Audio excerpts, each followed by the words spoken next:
Whatever you believe in, that determining factor, I believe, is motivated by the efforts and energy you put into what you say you want. Subscribe to H.I. TV.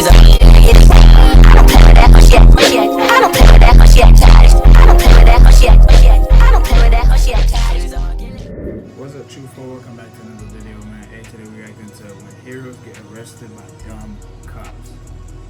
How does that even happen? Man, let's get straight to the video. A firefighter in the back of a police cruiser. How'd he end up in handcuffs? He says he was just doing his job. We're done, sir. I had it done. What is going on? This is crazy. I've done nothing wrong. Hey, check that out. I stopped to help somebody who's been shot. I'm getting arrested. Usually, heroes get rewarded for what they do. But sadly, these heroes get arrested by the police instead. And the reasons why are insane. Here are some instances where heroes ended up in jail. Starting with this hero who tried to save the victim of a fatal shooting. Thank you for teaching me not to be helpful, you fat. On October 9th, 2020, Joseph Garces, a retired firefighter, was driving his Jeep in Santa Paula, California, when he spotted a shooting victim named Samir Salgado lying in the parking lot in a pool of blood. Without hesitation, Garces got out of his car and started doing CPR to the victim. Soon after, police officers from the Santa Paula Police Department came to the scene. Don't go to the car. Don't go to that car. Stay over here. Stay over here. Stay over here. Come over here. That's your car? That's my car. I was driving by. I saw him. I'm a retired firefighter. Okay. I'm not a part of this. We don't know anything about that. We see a gun in the car. You're not going there. Do you have your ID? It's in the car. What's your name? Joe Garces. Joe Garces, you gotta relax, okay? We know you're helping us out. Wait, but you guys aren't listening either. That's part of the problem. Yeah. So I said we appreciate your being involved. Okay. We're just running. That's his knife. I took it out of his pocket to cut his shirt off. And that's your vehicle. Yeah, I was driving north. I saw the lady. They were looking this way, and I saw him down, and I thought it was beer or something. Spun around and came in, saw the blood. She said they were calling 911. I screamed, has he been shot? She said, yeah, it was. I was pulling in. Okay. Saw the gunshot wound to the side of his face. I did a quick check, found the gun in his waistband, rendered it useless, stuck it inside my car, grabbed his knife, cut off his shirt, and then you guys started showing up. Okay. Did you see anybody running, nothing, anybody leaving the area, anything? Not a thing. Garces gave his witness testimony to the officer, which was a polite and respectful interaction. However, things took a turn for the worse when Detective Rivera from the Santa Paula Police arrived and began to adopt a condescending attitude. Get this guy out of here. Sir. He's a witness. What the? Relax, okay? We appreciate it. Huh? So I got a crime scene, sir. I'm a detective. Yeah, and I'm here helping him, so step the off. Okay? If you're a good detective, you wouldn't be yelling at me right now. You'd be taking care of your job. Over here. You. I can't get the out of here. Get out of my crime scene. Get out of my crime scene. What are you going to do to me? Get out of my crime scene. I'm going to make you next time. Get out of my crime scene. Come with me, Mr. Garces. Mr. Garces. That's my... Come with me, Mr. Garces. No wonder people don't give you guys the benefit of the doubt. And I worked with you for 27 years. When do I get my car back then?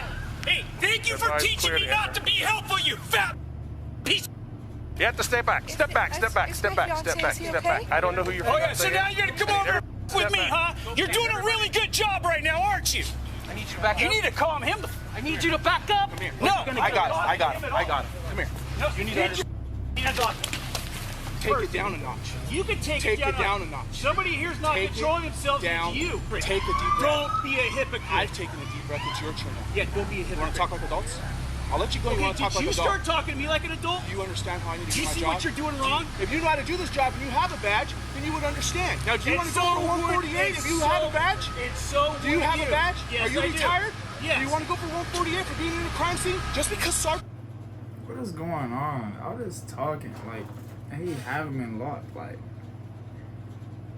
I don't get it. Patrol don't know how to do their job, and you were a You're cop saying at your one time. sergeant doesn't know how to do his job? Take him. Turn around. Where's your badge at? In my Jeep, like I keep saying, but you won't listen. We're adding your Jeep. Hey, you will see it when you Do look you at the want front your of car? Jeep. Do you want me to have to write a search warrant and keep it, or do you want to keep your car? Do you want to get home as soon as possible? I'm not talking anymore. Okay.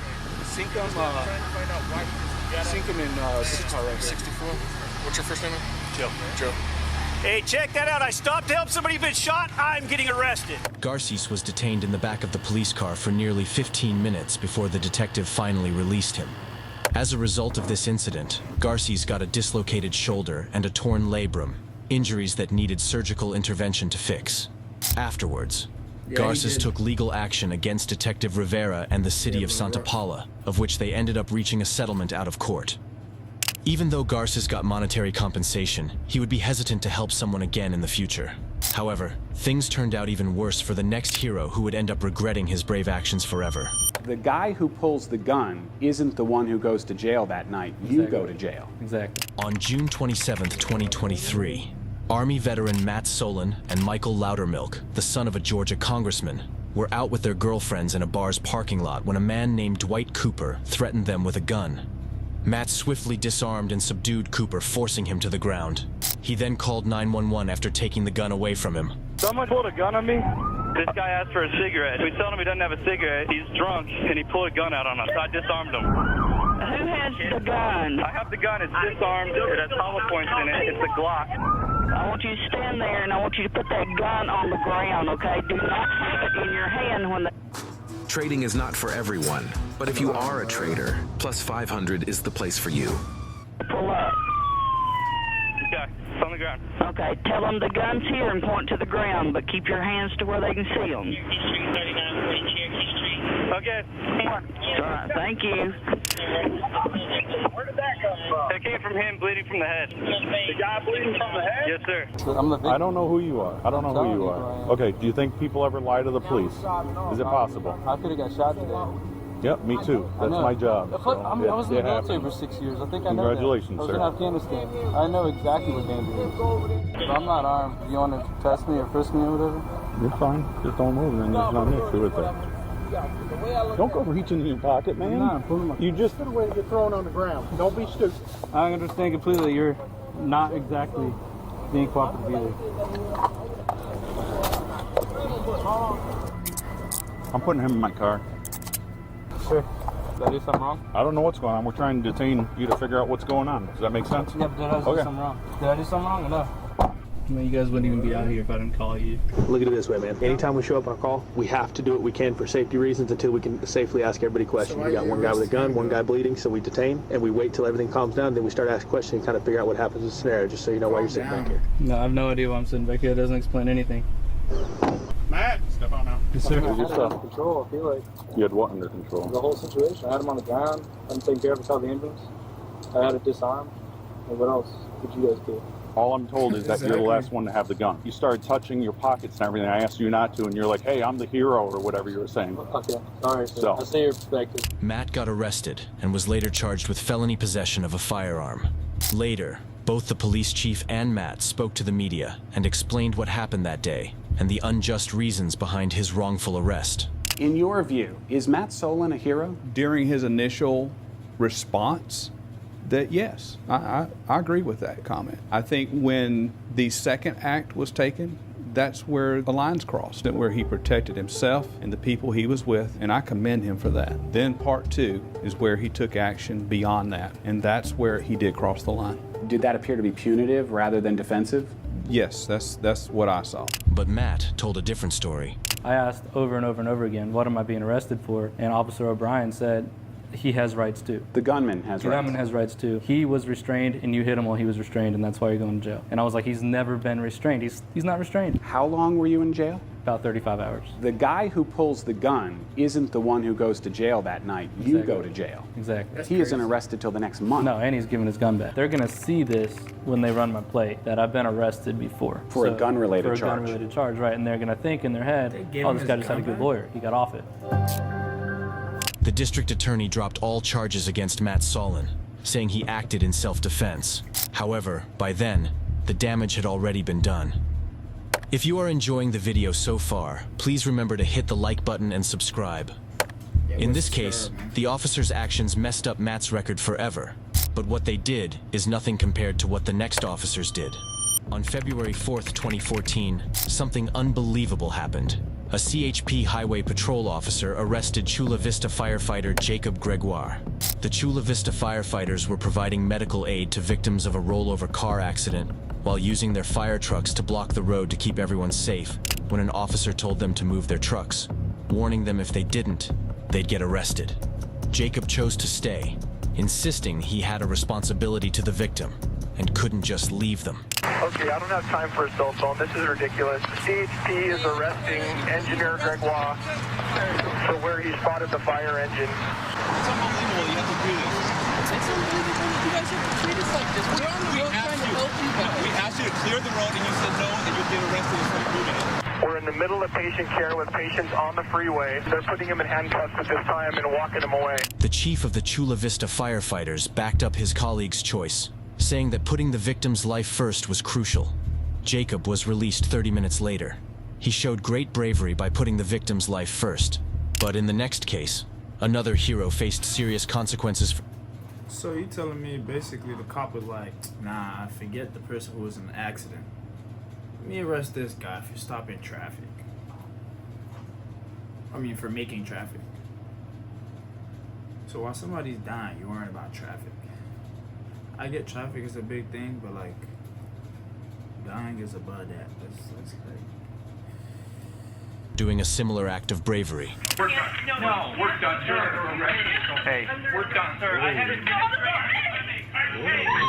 On July 26, 2017, police officers from the Salt Lake City Police Department went to the University of Utah Hospital to take a blood sample from a victim who was involved in an accident after a vehicle pursued by the police during a car chase collided with his vehicle, causing it to explode. This resulted in several injuries and burns, leaving the victim in a coma.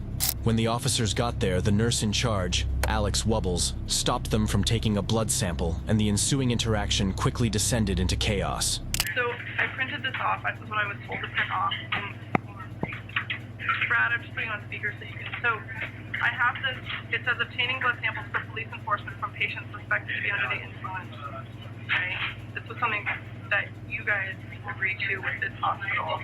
The three things that allow us to do that are if you have an electronic warrant, patient consent, or patient under arrest, and neither of those things. The patient can't consent.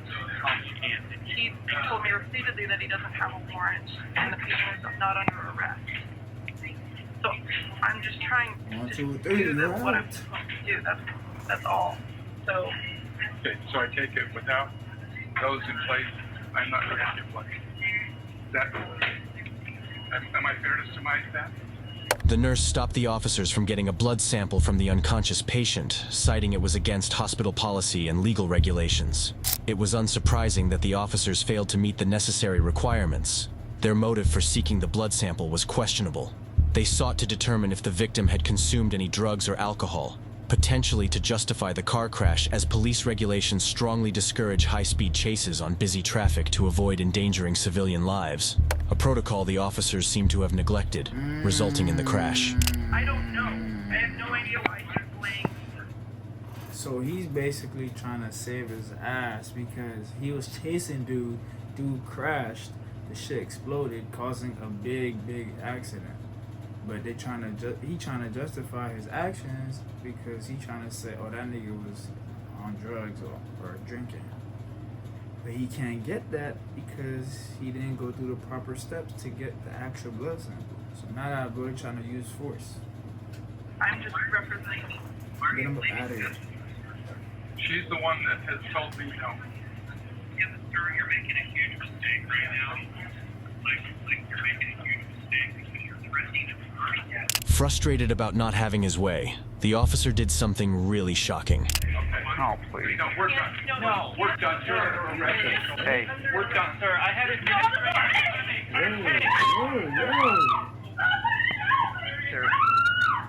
Hey. Why everybody just protect your wealth by spending physical gold, not paper money that grows weaker by the second. On a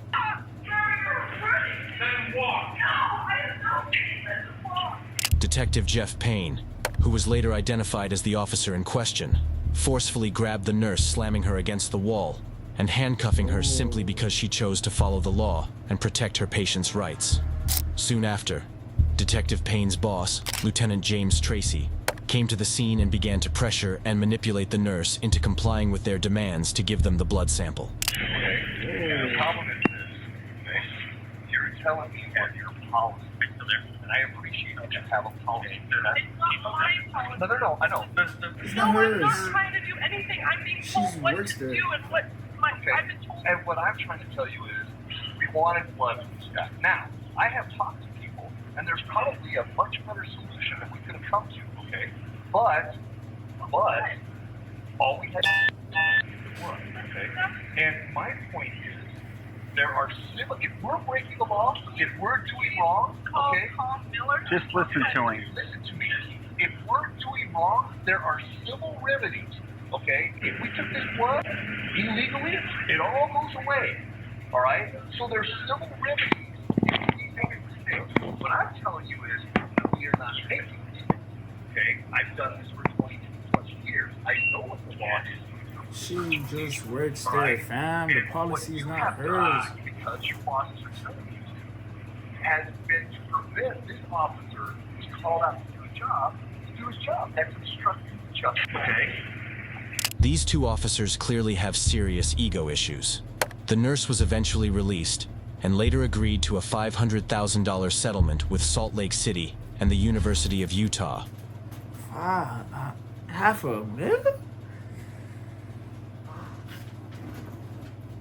$500,000? Okay. Over the incident.